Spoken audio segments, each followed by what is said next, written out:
Welcome to the Fisherman's Kitchen. Today we're making the classic Italian appetizer, bruschetta. Bruschetta comes in many shapes and forms. You can add so many things to it, like meat, fish, chicken, beans, whatever you'd like. But today's recipe is the classic Italian recipe, basically just 4 ingredients that go together so incredibly well: garlic, basil, olive oil, and of course tomatoes. Try this at home, you'll love it. Let's get started.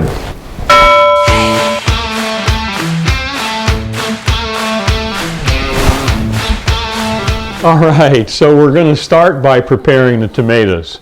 And of course, anytime you fix anything raw like lettuce or tomatoes or whatever, it's always washed in cold water first, which these have been.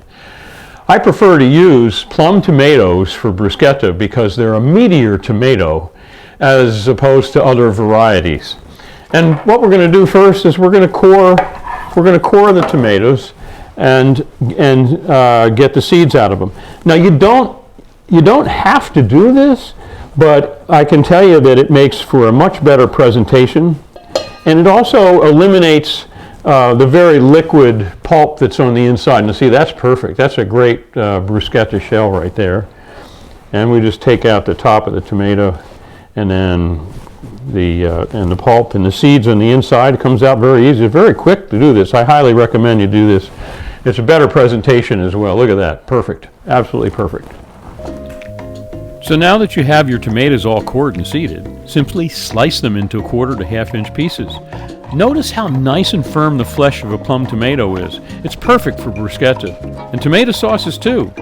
Once all the tomatoes are cut, we're ready to mince the garlic.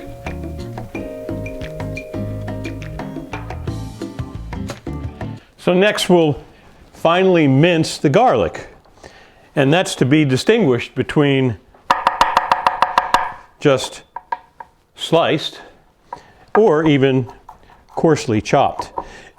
For bruschetta, you want your garlic to be finely minced so that it blends very well in with the bruschetta other ingredients.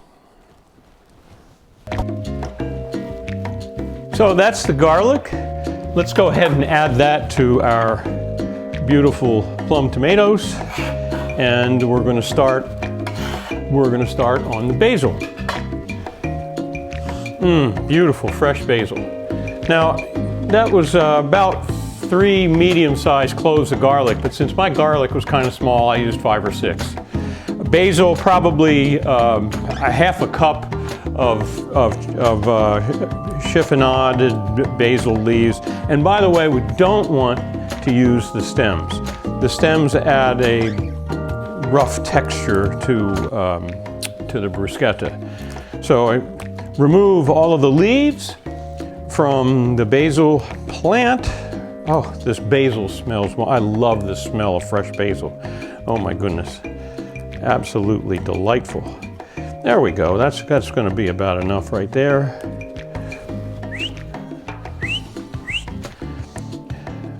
One more. And then what you like to do with the basil to kind of try to keep its color is to roll the leaves and then roll them up like this, and then just make long cuts with a very sharp knife. So we get pieces that are, 1/2 inch to 1/4 inch, that's all. I'll even give it once this way and once that way. I don't want the basil pieces to be too big. Then we'll add that to our wonderful bruschetta mixture. And then finally, I'd say about 3/4 teaspoon of salt, and about the same for pepper. There we go.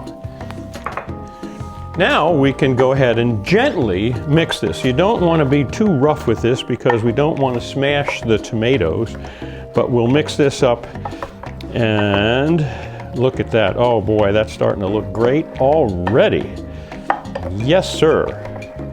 Okay, so now what we're going to do, oh my, we're going to put this in the refrigerator to get happy while we fix the bruschetta bread. So next we'll prepare the bruschetta bread. And you can use any kind of bread, Italian, French, baguette. I'm using relatively small pieces because this is an appetizer, and we said we were going to make 12 pieces of bruschetta appetizer.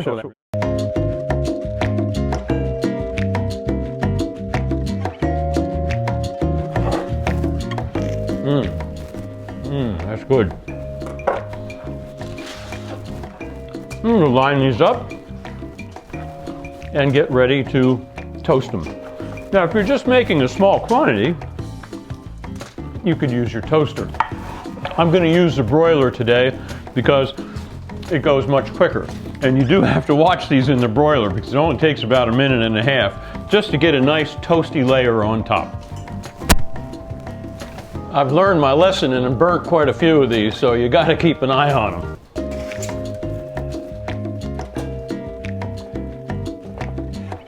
So I like to turn them over and get them toasted on both sides. They're looking really nice. I think they're just about done, actually. So let's bring them out. There we go. Oh boy, that's perfect. Just what we're looking for. There we go. Okay, so it's time to put the bruschetta together. Let's go to the fridge, and our bruschetta recipe has been getting very happy in here. I can even smell it from here. Yummy. And now it's time to the last ingredients. We're going to add the olive oil. About 2 tablespoons is all you need. That's good. And secret ingredient, one of the secret ingredients that I use, accent. Just kicks it up a notch, and about a half a teaspoon of accent, that's all. It makes all the difference in the world. And then, of course, mix everything in together. Oh boy, this smells wonderful.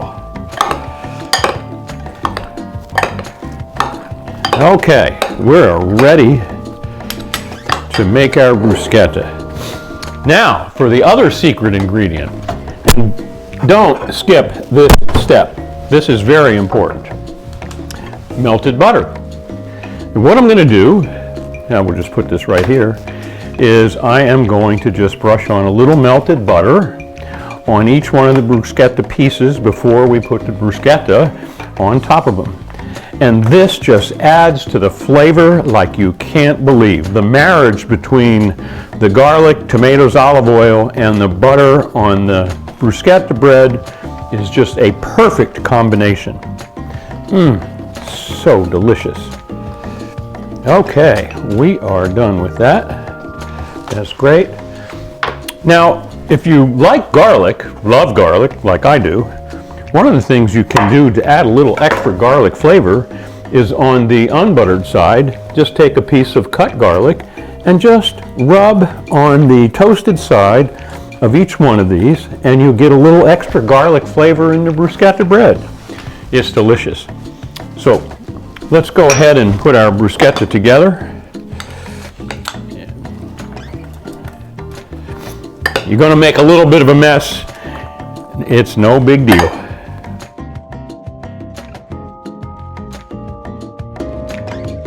If you could smell this, I'm telling you, yummy. Now, let's plate this out. And beautiful. Isn't that lovely? Oh my goodness.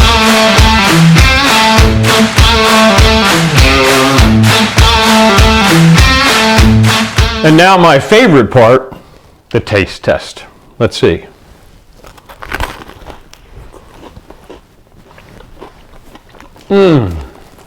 Oh man.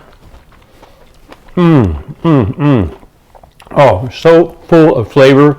The garlic, the basil, and butter. Oh. Oh my goodness.